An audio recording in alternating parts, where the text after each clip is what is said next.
More than 80 million Americans make up the baby boomer generation, and many of them have done little to plan for retirement. The Baby Boomer Survival Guide helps boomers and others prepare for retirement. The guide is filled with money-saving tips and valuable advice to grow and protect your wealth and health. Take a look. If you're 50 years of age or older, please listen. DaVinci's Baby Boomer Survival Guide gives you hundreds of tips and strategies that grow your income.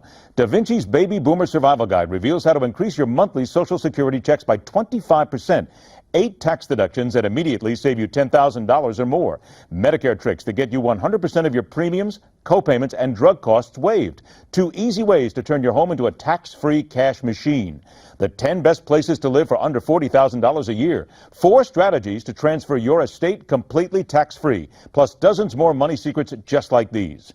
Newsmax says the Baby Boomer Survival Guide is your ultimate money book, a #1 bestseller. DaVinci's Baby Boomer Survival Guide is at bookstores everywhere. Or get this book with our free offer and save $20. Go to newsmax.com/boomer411 or call 800-592-8639. That number again is 800-592-8639.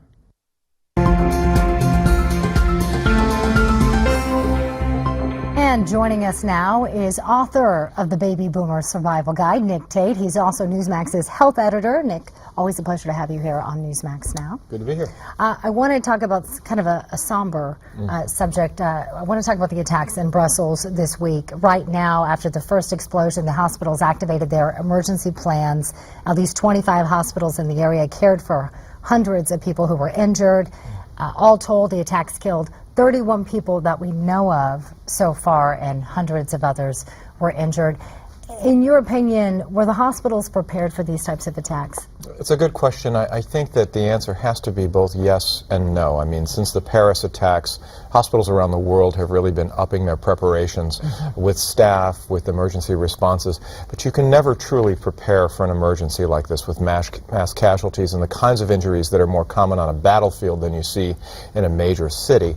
There was a poll that came out after the Paris attacks that indicated that only 1 in 3 medical personnel at hospitals in the U.S. believe that their facilities are actually staffed well enough and prepared well enough to handle an attack like this. So there are some concerns about that. But as we saw in Brussels, as we saw in Boston after the Boston Marathon, there were extraordinary heroic efforts that medical staff made to really care for the people that were injured, and without them a lot more people would have died. Yeah, because we're hearing about some of these injuries, you know, shrapnel. These are war-type injuries, second-degree burns. You mentioned 9/11. You mentioned the Boston bombings.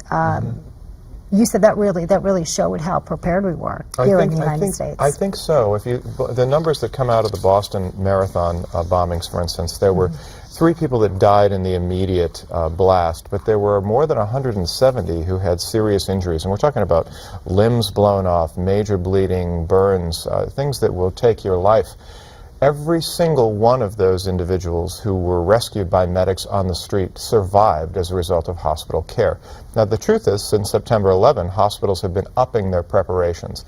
HHS and the federal government has provided millions of dollars to hospitals around the country to be better prepared for these things, which, as we said, are more commonly seen in battlefields than in major U.S. cities. And we've improved a lot. We have. And in fact, some of the work that's been done in Iraq and Afghanistan by medical personnel are translating directly to the care that, fortunately or unfortunately, as the case may be, is really needed to respond to these mass casualties. So that's the silver lining in this, is that we're getting doctors and nurses and hospital personnel are getting better at responding to these kinds of mass attacks, which sadly are likely to continue. Nick Tate, always a pleasure to have you. Good to be here. I'm sure it varies a little bit per city, but good to hear that we're progressing. I want to remind everybody, Nick Tate is the author of the book, The Baby Boomer Survival Guide. You want to be sure to check that out. Should save you lots of money and improve your health, right, Nick? That's the hope. That's the goal. All right, there is still much more to come here on Newsmax Now. We still want to hear from you.